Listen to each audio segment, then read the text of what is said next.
In a perfect world, I would love to have access to all the resources for my clients. So often they'll come in and they're ready to do the healing, but they need financial support. They need stable housing. They need transportation. They need maybe addiction recovery services. They need mentors. They need trauma-informed healthcare providers to meet their physical needs and psychiatric needs. And that is really difficult. Sometimes I need a bus ticket or a plane ticket to get them out of the area, to keep them safe and get them back to family. The police bureau doesn't have resources for that.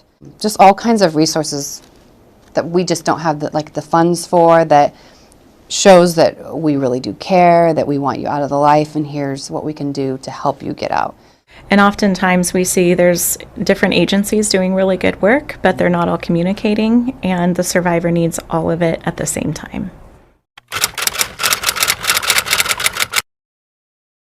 Bridging the Gap is a great way to find a way to support those individuals in their individual needs through a community who's willing to be helpful and wants to engage in some way on a pretty real-time basis. Let's say we come across a victim, and an easy example is, let's say, yes, they want to leave their trafficker, but they need a hotel room for the night. They're in Portland, they have no idea where they go, they have no ID.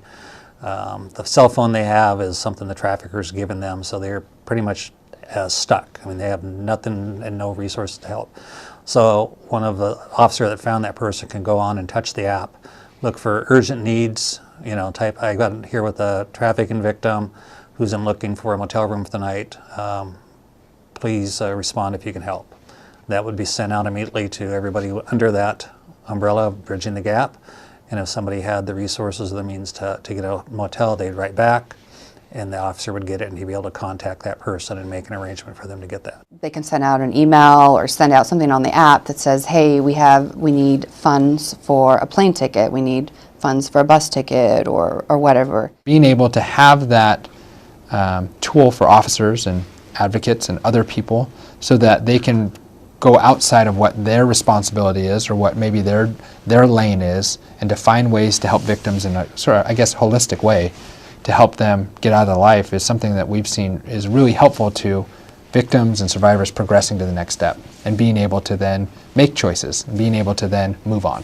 I think we all find when we're fighting for someone, it's hard to know where those services are, and then even does this client have access to those services? And if they do, is there space? Is there availability for that? And it's almost like the stars have to perfectly align in order for that to happen. So in a perfect world, I would love to have immediate access to everything that a survivor needs, because that's truly how I believe she could heal the best.